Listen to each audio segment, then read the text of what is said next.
All right, when you hear organized crime, what comes to mind? Probably guys in dark alleys, right? Secret meetings, staying off the grid. Well, in Japan, it's a completely different story. We're talking about the Yakuza, and they operate right out in the open, almost like a parallel, twisted version of the normal economy. So how in the world is that even possible? That's what we're going to unpack. Okay, so get this. In a country that is famous, famous for its order, its safety, its low crime rates, it is perfectly legal to be a mobster. Yeah, you heard that right. It's not against the law. It's this wild paradox that seems to fly in the face of everything you'd expect. So what is really going on here? And I'm not talking about some clever legal loophole. The Yakuza are just out there for everyone to see. Imagine this. Their headquarters are literally listed in the phone book. They've got bronze nameplates on their office doors. The members carry around business cards. Some of them even have mob-sponsored pension plans. They are so much part of the system that they're actually required to register with the government. It's a level of openness that is just unheard of for any other criminal group on the planet. It's wild. And to give you a sense of the sheer scale we're talking about here, it is absolutely massive. Back in 2014, the Yakuza had something like 53,000 registered members. Now, let's put that in perspective. At its absolute peak, the US Mafia had maybe 5,000 members. So we're talking about an organization that's more than 10 times bigger. This isn't some small fringe group, this is a massive, influential force in Japanese society. So how do we make sense of all this? Well, the answer lies in this really fascinating idea that kind of flips our whole understanding of organized crime on its head. Okay, so the core concept here is something called the dark side of private ordering. It sounds academic, but the idea is actually pretty simple. Think of the Yakuza as entrepreneurs. They're an entrepreneurial response to gaps and screw-ups in the official system. Wherever the government or the legal system is slow or inefficient or just can't get the job done, they step in. They're not just about violence. They are providing services that, believe it or not, people are actually willing to pay for. Which leads us to the big question, right? If the Yakuza are just entrepreneurs filling a market need, what exactly is that need?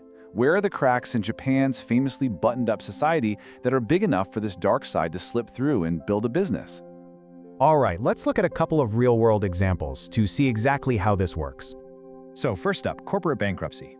Now, Japan has a mountain of laws for when a company goes belly up. But here's the problem. They're incredibly complex and painfully slow. So if your business is in trouble, trying to navigate the official court process is an absolute nightmare. It can take forever. And guess who steps into that mess? You got it. A whole industry of Yakuza fixers, known as the Syria, has sprung up to handle these bankruptcies completely outside of the legal system. And these guys are serious professionals. They know every trick in the book. If you're a creditor trying to get your money back, they'll collect the debt. If you're a debtor trying to avoid foreclosure, they'll obstruct the auction. They basically act as this efficient, if terrifying, one-stop shop for all the dirty work the legal system is just too slow and cumbersome to deal with. Okay, let's shift gears to real estate. In Japan, tenants have some of the strongest legal protections you'll find anywhere, which is great for tenants, but for a property developer, it can be a massive headache. You could have a huge, multi-million-dollar project completely stalled for years because one person, just one, refuses to move out. So what's a frustrated developer supposed to do? Well, they make a call to the jiageya. These are the Yakuza's land fixers, and their job is to, let's say, convince those stubborn tenants that it's in their best interest to pack up and leave. And their methods escalate. It might start with subtle stuff, threatening phone calls. Then maybe they'll organize a really loud motorcycle rally right outside your building at 3 a.m. If that doesn't work, things get a lot less subtle. Smashed windows, garbage dumped on your doorstep.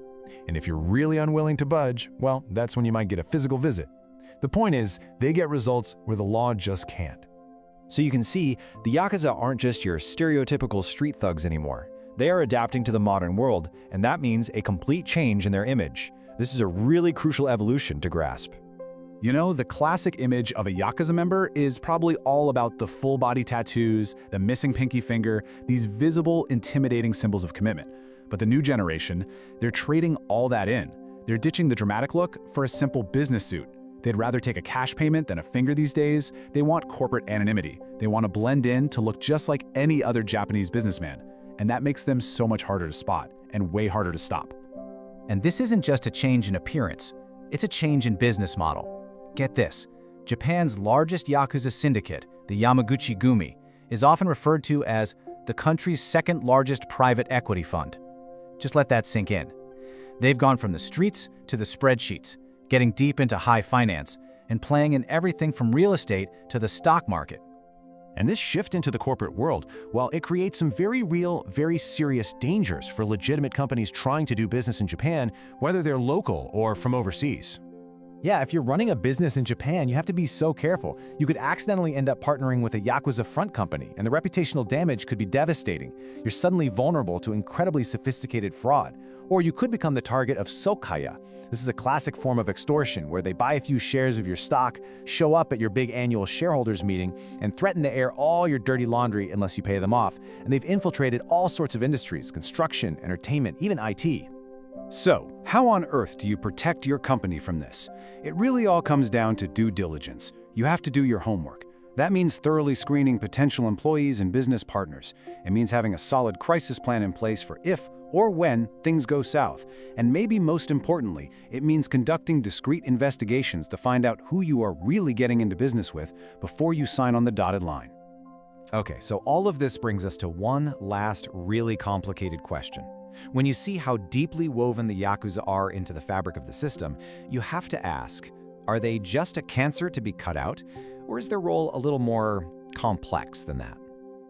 You know, it sounds bizarre, but a lot of people in Japan actually see the Yakuza as the lesser of two evils. The thinking goes like this: better to have a highly organized, predictable criminal group that the police can sort of keep tabs on than to have a chaotic free-for-all of independent criminals and foreign gangs running wild. And the Yakuza themselves are very good at promoting this more chivalrous image. For example, they were famously some of the very first to provide aid and supplies after the massive Kobe earthquake in 1995 and again after the 2011 tsunami. And there's an argument to be made that their very presence acts as a powerful deterrent, keeping more violent, less predictable foreign gangs from gaining a foothold in Japan.